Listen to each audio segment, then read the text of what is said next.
Kolakov, J.J. Katz, Daniel Millstone.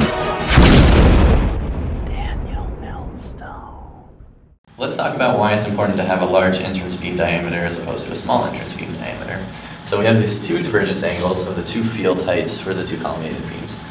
And we see that the larger angle diverges to a smaller beam waist. Why is that exactly? Well, we look at this equation here, and this is showing our focal length, our wavelength, and this W naught, which is our beam waist before the lens, so over here.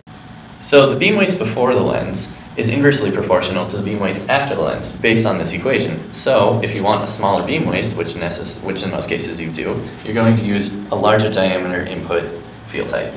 Now, the beam waist after the lens can be approximated using the area disk function, and as you approach this higher field height, this becomes a more and more accurate depiction of that. To create this new expanded beam, we used a Keplerian beam expander with a spatial filter. Sometimes spatial filters can be difficult to align.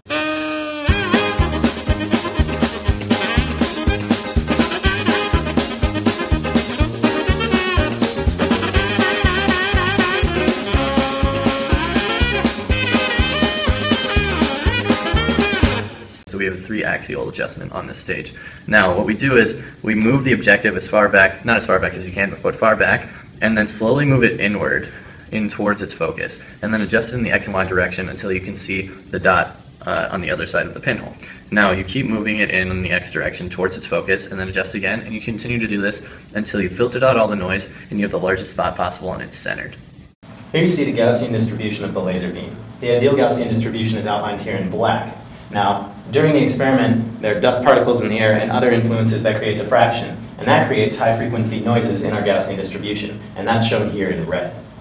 Now, when you send this through a lens, it effectively takes the Fourier transform. And when you take that Fourier transform, you still get that low-frequency Gaussian distribution in the center, but then all of your high-frequency noises are pushed out to the sides. And then if you were to rotate this around to get the 3D version, you'd get an annulus of high-frequency noises out here. And then when you put that through the spatial filter, it basically blocks off all of those high-frequency noises, leaving you with that nice, clean Gaussian distribution. So another way to think about this is your laser is effectively a point source located at infinity. And by the time the wavefronts from that point source reach the lens, they're planar. So we have these planar wavefronts depicted here as these red dashed lines coming towards the lens. They're then focused to a spot. That laser spot is where we place the spatial filter. Now when dust or other things in the air come in and disrupt this laser beam, such as this piece of dust simulated here as this purple spot, they become wavelet generators, or Huygens generators.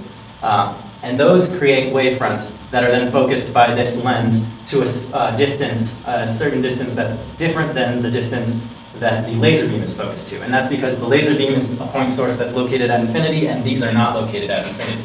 So what you get is your nice bright spot from your laser, and then you get a defocused annulus from those Huygens generators. And then your spatial filter will serve to keep that nice intense spot from that laser, but block out that defocused annulus. We measured the output power of the laser right here, and then after the beam expander over here.